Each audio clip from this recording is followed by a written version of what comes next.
Breaking news. The Russian parliament's upper house has reversed its support for a worldwide ban on nuclear testing. On Wednesday, the Russian parliament's upper house reversed its earlier ratification of a global nuclear test ban in what Moscow claims is an effort to bring it into line with the United States. A bill to withdraw from the Comprehensive Nuclear Test Ban Treaty, CTBT, was approved by the Federation Council. The legislation is now on its way to President Putin for signature. The bill passed the House of Representatives last week.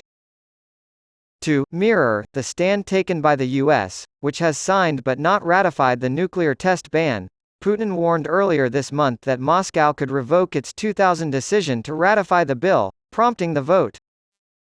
Although the CTBT was adopted in 1996, a global ban on nuclear explosions has never been fully implemented.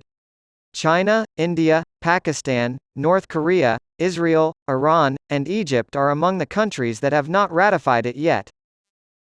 Concerns have been raised that Russia may restart nuclear tests in an effort to get the West to stop providing military aid to Ukraine. There are many vocal supporters in Russia for restarting the tests. Putin has stated that he has yet to form an opinion on the matter of conducting nuclear tests, despite the fact that some experts have argued that it is necessary. A statement made earlier this month by Russia's Deputy Foreign Minister Sergei Ryabkov indicated that Moscow would adhere to the ban and would only resume nuclear tests if the United States did so. While the Russian Foreign Ministry has received proposals from the United States to resume a dialogue on strategic stability and arms control issues, Ryabkov said on Wednesday that Moscow does not consider this to be possible in the current political environment. According to comments attributed to Ryabkov and reported by Russian news agencies, he told reporters, "We aren't ready for it because the return to a dialogue on strategic stability, as it was conducted in the past, is impossible until the U.S. revises its deeply hostile policy course in relation to Russia." The Financial Times reported on Wednesday, citing new research, that more than 15% of Russians who fled the country after the invasion of Ukraine and the Kremlin's partial military mobilization have since returned, temporarily or permanently. Emil Kamalov and Iveta Sergieva of the European University Institute in Florence, Italy conducted a multi-year survey called Outrush among 5,000 Russian emigrants living in 60 different countries.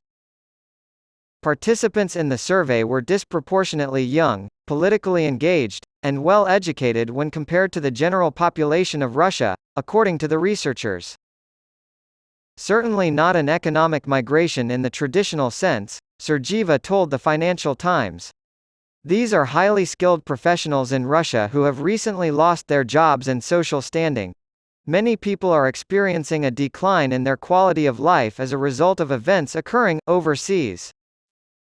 Anthropologist Alexandra Arkhipova explained to the Financial Times, "Work is very bad, visas are bad too, so some people come back and some don't." The newspaper also noted that the authorities have kept the economy stable and relatively normal in Moscow despite the war. Both the full-scale invasion of Ukraine in the spring and the mobilization announcement in the fall of 2022 caused massive outmigration from Russia. More than 820,000 people have left Russia since February 2022, according to Russia Project political scientist Kirill Rogov. Many people left because they were against the war in Ukraine, feared economic collapse, or refused to go to war. In March of that year, 2022, President Vladimir Putin justified this exodus as a natural and necessary cleansing of society from scum and traitors. In June 2023, he had changed his tune, saying that Russians living abroad were an additional element connecting Russia and those countries with which we are already developing economic and humanitarian contacts, and that modest estimates showed that half of those who had left after February 2022 had returned. On the other hand, high-ranking officials like Dmitry Medvedev, deputy chairman of the Security Council, and Vyacheslav Volodin, speaker of the State Duma, have advocated for severe punishments for Russians who have fled the war. Volodin advocated sending returning emigrants to mines in a Far Eastern region known for its Soviet-era Gulag prison camps, accusing them of despicable deeds, rejoicing at shots fired towards the territory of Russia, and hoping for the triumph of the Nazi, bloody regime in Kyiv. The Kremlin later responded to Volodin's comments by saying Russia was not on the same path as those who took a pronounced anti-Russian position and sided with the Kyiv regime. However, as Putin spokesman Dmitry Peskov pointed out, these people always, regardless of what, have their homeland.